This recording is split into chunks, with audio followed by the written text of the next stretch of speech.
Ils avaient expérimenté une incantation, et la présence leur répondit « Tu ne peux réclamer ce que tu as appelé toi-même ».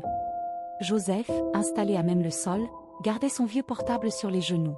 Paul s'affaissait sur un matelas en mousse. Ibrahim, dos au mur, fixait l'écran sans souffler mot. Bras croisés, Joseph montrait quelque chose à ses compagnons. « Regardez ce site, ce n'est pas du pipeau. Un gars sur Telegram m'assure que, si tu sacrifies un lien de sang ou de chair, l'argent arrive en 7 jours. » Un lien de sang ou de chair, répéta Paul, un rire nerveux au bord des lèvres. Qui sacrifier? Un petit cousin qu'on ne peut pas encadrer? Pas forcément une personne, répliqua Joseph. Ça peut être un symbole, un objet ou même un souvenir qui t'attache à l'ancien monde. Muet jusqu'ici, Ibrahim sortit de sa poche un carnet noir fatigué, sans titre ni auteur, à couverture de cuir souple. J'ai mieux, je l'ai acheté à un marchand ambulant devant la grande mosquée, vendredi dernier. Et tu as payé combien ce grimoire? Lança Paul. 1000 francs. Le vendeur m'a dit que ce livre n'est destiné qu'à ceux qui savent ce qu'ils cherchent. Joseph s'en empara, tourna quelques pages, un titre tremblant, brun-rouge, l'échange de minuit rituel défendu aux profanes. Plus loin, une ligne soulignée, l'esprit reprend à hauteur de ce qu'il offre. Un sourire affamé fendit son visage. Alors donnons-lui quelque chose et voyons ce qu'il rendra. Issu d'un foyer modeste, Joseph vivait sans père et avec une mère couturière restée au village. Dans le quartier, on disait qu'il devait réussir, bac mention bien, licence d'éco en poche. 3 ans après la fac, il vendait des coques de téléphone et piratait des comptes pour survivre. Sa colère grandissait, l'excellence ne paie pas, les concours sont joués d'avance, les stages ne nourrissent personne. Il voulait de l'argent, des égards, faire taire ceux qui répétaient « bats-toi ». Paul, fils d'agent municipal retraité et de vendeuse de beignets, avait grandi dans la rigueur et suivait toujours les autres, par peur d'être seul. Ibrahim, musulman discret et orphelin, partageait la maison familiale avec sa grande sœur Samira. Il parlait peu, souriait moins. Ils se jurèrent de se revoir une semaine plus tard, à 23 heures, chez Joseph, pour exécuter le rituel. Le soir convenu, chaque seconde compta. Ils avaient préparé 3 bols d'un liquide noirâtre, citron, charbon pilé, sang de pigeon, une corde tressée de 3 mèches de cheveux volés dans un salon, et 3 offrandes, un vieux collier d'argent de la mère de Joseph, une photo d'enfance de Paul avec son frère défunt, le portrait de Samira pour Ibrahim. Disposés en triangle parfait, bol devant leur propriétaire, corde au centre.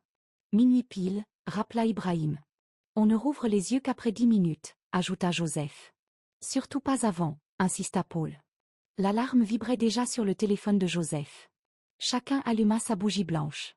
Joseph lut les règles à voix feutrée. Mains sur les genoux, paumes ouvertes, yeux clos. Ne rien dire, ne rien bouger, ne rien voir. Si une bougie s'éteint ou si un bol bouge, on stoppe tout. Yeux fermés, leur souffle se filant. Un souffle traversa la pièce, bien que les fenêtres fussent closes. Les flammes vacillèrent. Paul, tremblant, sentit une présence respirer tout près. Un doigt effleura sa joue, puis un murmure, « Tu m'as appelé ? Me voici. » Il craqua et ouvrit les yeux. La chambre semblait dilatée, murs reculés, plafond obscur. Son bol reflétait une silhouette dépourvue de visage, seulement une bouche immense souriante. Il referma violemment les yeux. À l'instant où le téléphone vibra, ils rouvrirent tous les paupières. La corde s'enroulait désormais en spirale autour des bols, les bougies s'étaient rapprochées, l'eau noire était devenue rouge sombre. « Qu'est-ce que... » balbutia Joseph. « Je n'ai pas triché, » jura Paul. Ibrahim murmura, « Le triangle a été rompu. » Paul fuyait leur regard. Joseph tenta un sourire, « On est en vie, on verra demain si le ciel pleut des billets. » Paul voulut rentrer, Joseph craignit la rue, mais Paul quitta les lieux, laissant la porte entr'ouverte. Ibrahim demeura, contemplant la corde, il est passé. Quelqu'un a ouvert. La porte claqua d'elle-même, Joseph frissonna, « Stop, Ibrahim. » Silence. Ibrahim tenait son bol, l'air fasciné. À l'aube, tout avait changé. Joseph trouva sous sa table de vente une enveloppe de 100 000 francs. Ibrahim découvrit, dans une vieille boîte de son père, 300 000 francs neufs. Paul, resté cloîtré, trouva dans sa sacoche une liasse de 100 000 francs qu'il n'avait jamais mise. 3 jours plus tard, réunion muette. Joseph posa son argent, Paul fit de même, Ibrahim ouvrit sa boîte pleine. Alors, souffla Joseph. Ça a fonctionné, reconnut Ibrahim. On reste discret, pas d'excès. Paul gardait un regard sombre, je ne suis plus seul.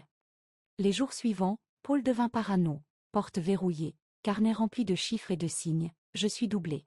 Il pense quand je dors.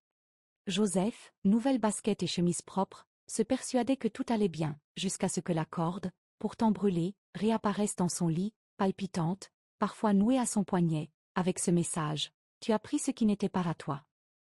Il ne dormait plus, guettant la corde qui semblait respirer. Ibrahim s'endormait dans son lit et se réveillait pieds nus dehors, sans souvenir. Un soir, Paul réunit ses amis. Il avoua: j'ai ouvert les yeux. J'ai laissé entrer autre chose. Ibrahim se figea. C'est pour ça que je me retrouve ailleurs? Tu nous as vendus.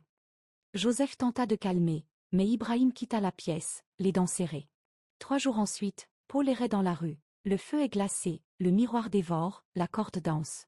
Il disparut. Le soir suivant, Samira préparait le dîner. Ibrahim, comme guidé, prit un couteau et l'abattit dans son dos. Revenant à lui, il s'enfuit, terrifié. 5 jours passèrent. Joseph, cloîtré, ressassait tout.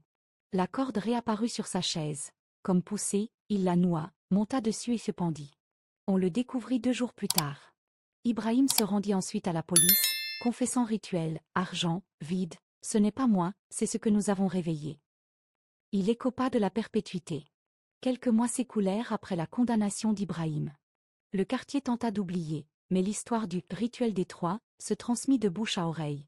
On murmurait qu'un esprit rôdait encore, cherchant un 4e pactisan pour clore le cycle. Dans sa cellule, Ibrahim vivait des nuits agitées. Il entendait la corde frotter contre la pierre, bien qu'aucun objet n'existât dans la pièce exiguë. Lorsque les gardiens passaient, il le trouvait souvent assis, mains ouvertes sur les genoux, exactement comme lors du rituel. On le crut fou, on le laissa tranquille. Un soir d'orage, la prison sombra dans le noir. À travers les couloirs, certains prévenus jurèrent voir une lueur rouge serpenter, comme une flamme liquide glissant sous les portes. Dans la cellule d'Ibrahim, le gardien de ronde affirma avoir entendu 2 voix, l'une suppliante, l'autre sifflante.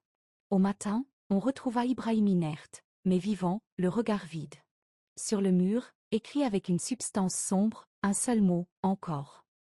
Pendant ce temps, le vieux carnet noir réapparut mystérieusement dans la chambre désormais scellée de Joseph. Les voisins affirmèrent n'avoir vu personne entrer. Une rumeur naquit: le livre chercherait un nouveau lecteur. Certains curieux tentèrent de forcer la porte, mais elle resta inexplicablement bloquée, comme soudée. Au marché, un jeune étudiant nommé Daniel entendit l'histoire. Fils unique, sans ressources, il rêvait d'argent rapide pour soigner sa mère malade. Un soir, il croisa un vendeur ambulant au sourire trop large qui lui proposa un petit manuel interdit, 1000 francs seulement. Daniel reconnut la description du carnet, malgré la peur, l'acheta. De retour chez lui, il l'ouvrit. À la première page, l'encre rouge semblait fraîche, l'échange de minuit rituel défendu. Mais, dessous, apparut une nouvelle ligne qui n'y figurait pas votre foi. Le cycle ne se ferme que lorsque le 4e accepte de donner ce qui lui est le plus cher. Le cœur de Daniel s'emballa. Il pensa à sa mère, à ses dettes, à sa vie suspendue. Il referma le carnet, tremblant. Dans le silence de sa chambre, il crut entendre un murmure familier. « Tu m'as appelé ?» Cette nuit-là, plusieurs bougies se consumèrent seules dans le quartier. Les chiens hurlèrent vers un ciel sans lune. Et, quelque part, une corde tressa du vide, attendant patiemment qu'une main nouvelle la saisisse. Daniel garda le carnet caché sous son oreiller pendant 3 jours. Il n'osait pas l'ouvrir, mais chaque nuit, des rêves étranges l'assaillaient. Une corde oscillait dans l'ombre, un liquide rouge tournoyait dans un bol, et une voix douce murmurait son prénom. Au 4e matin, il trouva le carnet déjà posé sur son bureau, grand ouvert. Les mots de la première page avaient changé. Le temps presse. Minuit approche. Daniel sentit la panique monter. Pourtant, la pensée de sa mère mourante le poussa à continuer. Il prit une profonde inspiration, lut la suite des instructions et rassembla les objets demandés. Un bol d'eau mélangé à du charbon pilé. Un ruban tissé avec ses propres cheveux. Le vieux pendentif usé de sa mère, seul souvenir de sa jeunesse. À 23h50, il disposa le tout en triangle sur le sol de sa petite chambre. Il coupa l'électricité pour ne laisser briller qu'une unique bougie blanche.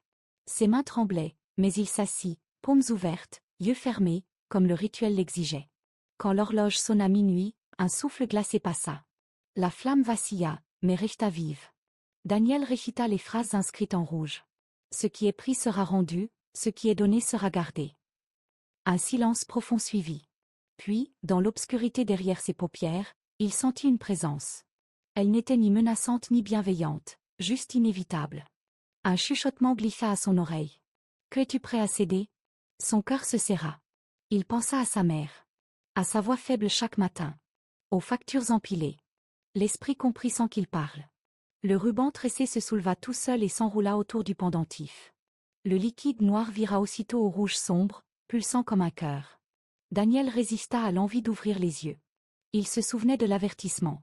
Il compta jusqu'à 600, lentement, puis la pièce retomba dans un calme lourd. La bougie brûlait toujours. Quand il rouvrit les yeux, le bol était vide, le pendentif et le ruban avaient disparu. Le lendemain, le médecin frappa à leur porte, brandissant un dossier. « Les analyses de votre mère sont rassurantes. La tumeur a diminué inexplicablement. » Daniel sentit ses jambes fléchir. L'après-midi, il reçut un appel d'un oncle lointain. Un héritage inattendu allait couvrir toutes leurs dettes. Tout semblait trop simple. Mais, à la tombée de la nuit, Daniel trouva un fil de corde étrange noué à sa poignée de porte.